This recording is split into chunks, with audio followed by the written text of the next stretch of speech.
Hey there everybody, welcome to my YouTube channel if you're new, or welcome back if you are a returning subscriber. So today we have our first college essay related video on this channel.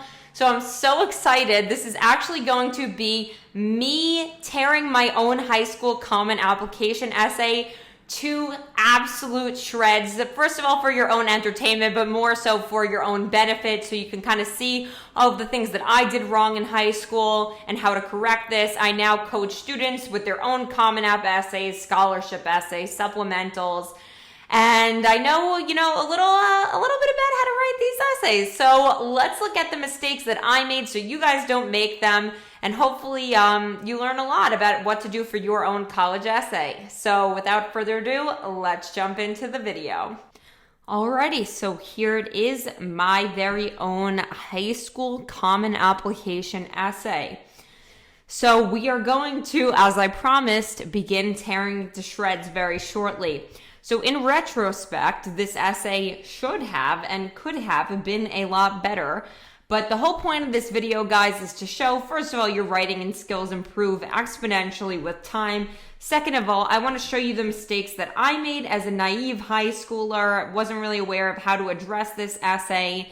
Now I work with students all the time on their Common App essays, and they go a lot better than this one did. So let's talk about what is going on right here. So I have already analyzed this. I wrote some comments on the side here. So let's just review what is going on with this essay. So I do not have tea. We're not going to be spilling the tea. We're going to be spilling the coffee. Wink today.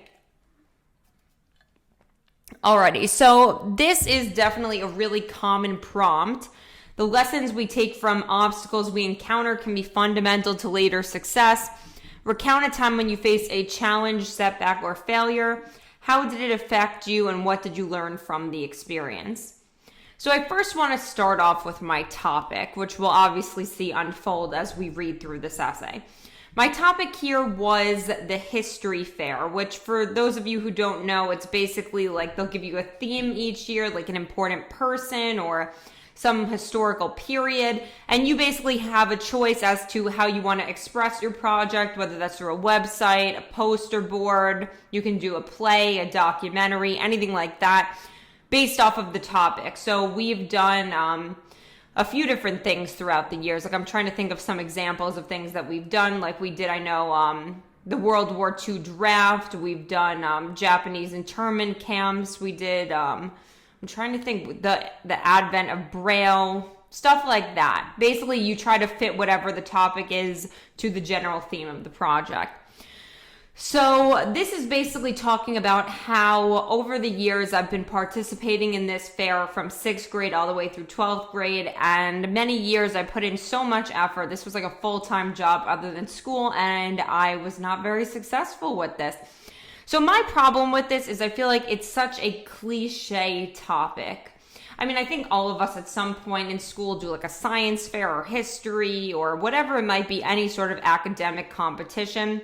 So it's not that you can't take a cliche topic like this and really turn it into something good. It's just that, I don't know, in my opinion, the topic is really lacking and it's really generic. I feel like it's nothing really unique to me to feel disappointed in terms of the outcome. Most people, don't end up winning.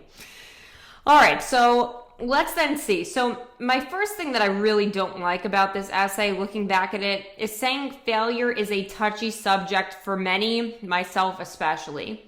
It's just such a generic line that failure is a touchy subject. Like, of course, that's literally why they made this a Common App essay question. That's kind of the point.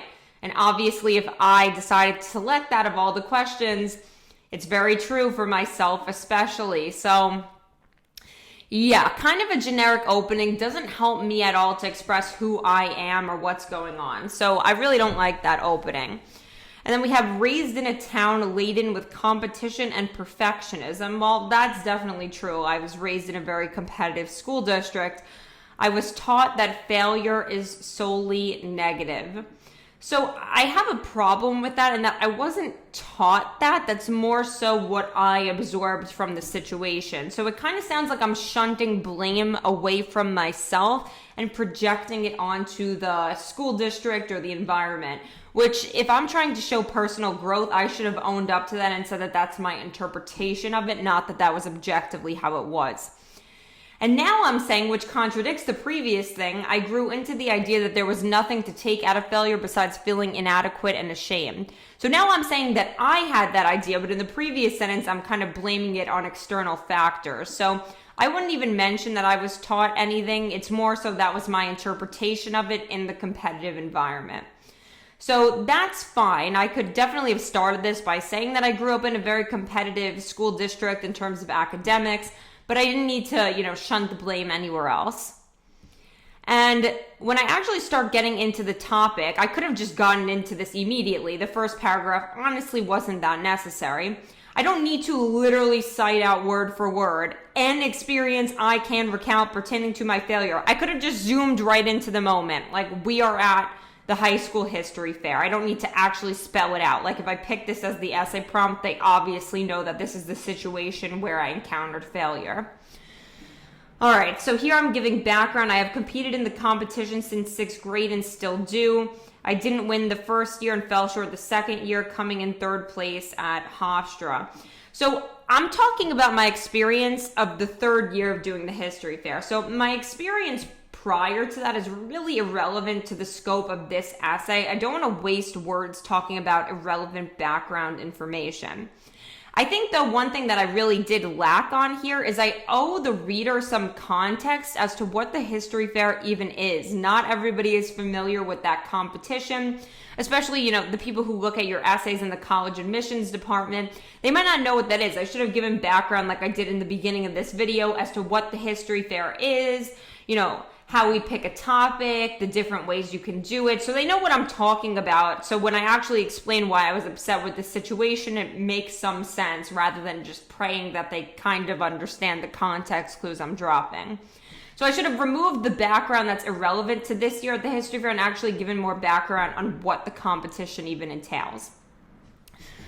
All right, so now we actually talk about the experience of failure. The 3rd year, my group won 1st place at Hofstra and moved on to the state level.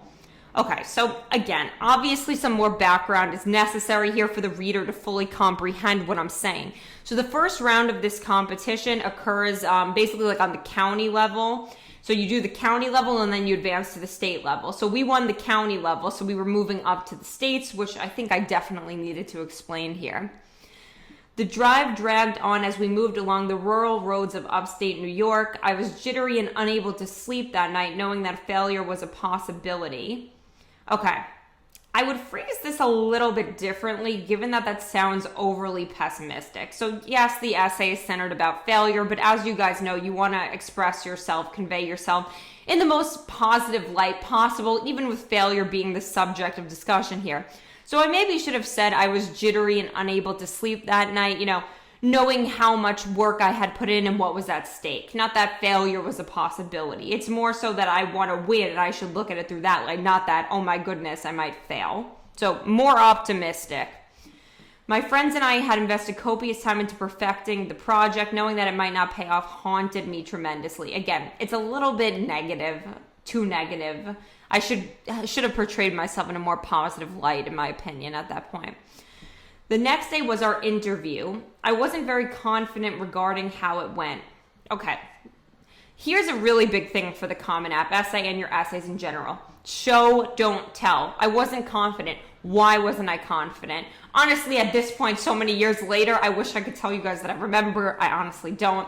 But I just remember it didn't go well. But obviously at this time I knew why it didn't go well. So I should have expressed why, the judges said this, we didn't have a good response, we didn't incorporate this source properly. Like, I need to give a reason why I felt it didn't go well to actually explain myself, rather to show that, it was a logical feeling rather than just an emotional whim type of thing. Again, portraying yourself in a positive light. After our interview, we entered the auditorium where the winners were to be announced. I was unable to breathe. All right, again, it's a little bit too dramatic for the context.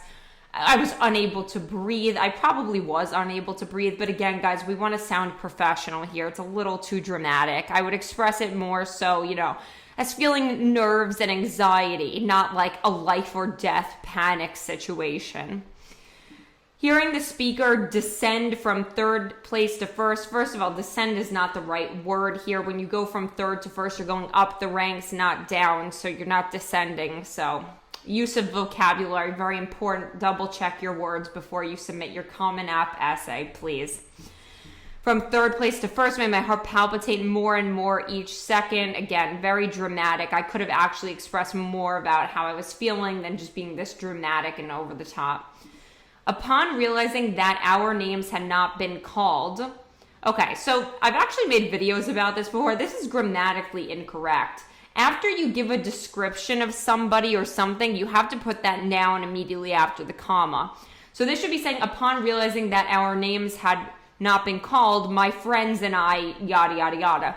So this is incorrect grammatically speaking. I'm basically saying that my eyes, their names had not been called. So that doesn't make much sense. So make sure that you are doing correct subject placement. After you give a description, you put the thing that you're describing.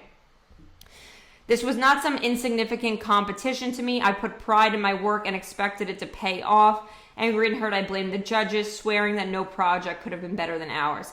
Okay, saying that this was not an insignificant competition to me is overly obvious at this point. Why did I pick this as my topic? I think that we all know that this is pretty near and dear to me, so unnecessary to say. I should actually talk, instead of just saying I put pride in my work, again, show, don't tell. Say every day after school, my friends and I met at my house and we would work from 3:30 to 5:30 without a break.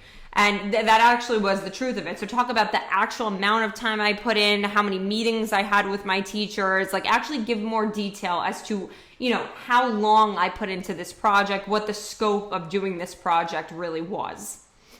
And again, this sounds a little bit blameful and negative, angry and hurt. I blamed the judges.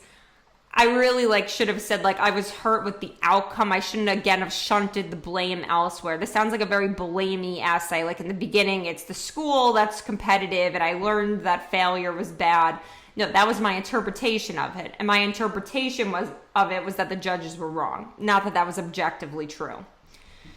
The experience made me bitter for a while. I often spoke about how ignorant the judges were and I would laugh at their comments. Again, that really sounds incredibly immature. I should have just said I was very upset about it and, I felt defeated academically. Would have been a more appropriate response. So you don't want to portray yourself again in this negative light. This, in parentheses here, which I deemed ridiculous, is unnecessary. It's obvious that I didn't think their comments were valid given that I am under the impression that I should have won. So I'm saying things that are obviously implied. We don't want to do that. It had not occurred to me that maybe they were correct. 2 or 3 years down the road, my partner and I looked back on the project and realized that the judges were right. Our website had too much going on. First and foremost, 2 or 3 years down the road is a little bit of a long time. Maybe I should have said something I revisited it after. I don't even know if it was 2 or 3 years. That sounds like an excessive amount of time to hold a grudge. Even if that were true, I probably, would try to go on the shorter end of time there, if anything. And I should actually say what was wrong with it. I had their criticism sheet and we sat down and, had a strategic session, my best friend and I who worked together. We had a strategic session where we actually looked at their comments, compared them to the website, met with our advisor because all of this stuff actually did happen. And it shows that I can deal with adversity and a tough situation and I can handle the criticism after that initial emotional feeling wears off and I can get over my emotions and actually critically reflect on a situation. I should have expressed that in more detail for sure here. I never did let my failure stop my participation. That is true. I think that's a good thing to say. It shows persistence. Even when I believe the judges were wrong, I still put effort into making a great project. That is true. I never stop even when I'm feeling, down. I keep going. Although my confidence was impaired, I still persisted. Well, talk about redundancy. Still persisted is repetitive, so don't repeat yourself. Okay, that's bad. Failure became a catalyst for me. My partner and I lost for the next 2 years, but as time progressed, we stopped taking the matter to heart and realized there was always room for improvement. We could do no better than our best. All right, that doesn't even make sense given what I just said. There's always room for improvement. I shouldn't have put this here. That doesn't really make any sense given that I just said that I should keep improving. Like, obviously you can't do better than what's possible for you, but that's really not necessary. We use the judge's criticism to help us improve upon our project. So again, I should have talked about how. Previously, when we looked through the website and did that whole analysis of what we did wrong and actually accepted the judge's criticism, I should have said, I met with my advisor. I basically, emailed the previous judges and asked them what more we could do in future years. Like, I should have actually expressed how I did that, not just that I did that. All right, so here comes the takeaway that's part of the prompt. What did you learn? Failure is in fact completely acceptable and should encourage greater persistence and effort. Failure should not encourage self-hatred as it once did for me. It should promote self-enhancement, which it now does. Something that really had to grow on me given my perfectionist nature. I think that what I wrote right here is actually a really, really important part that should have been expressed definitely more than I really didn't give this the attention that it should have. So during my history fair experience, I got to meet some really incredible people who have really been through a lot in terms of both, their personal difficulties and the historical significance of the events they had to get through.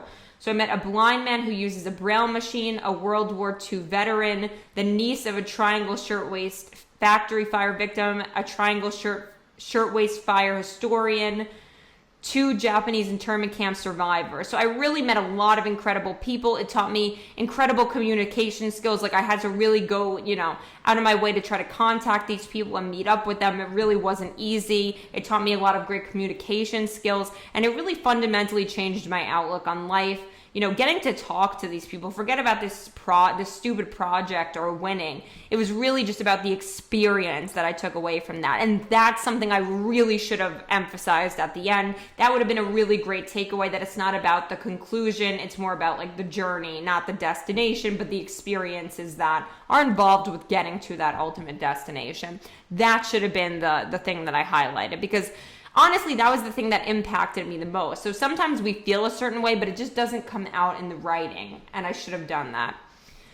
My 11th grade project won. I am now co-president of the club. This is my last active year. Okay, so I don't like ending it with that. As I said, I should have just ended by expanding on my experiences talking to these incredible people.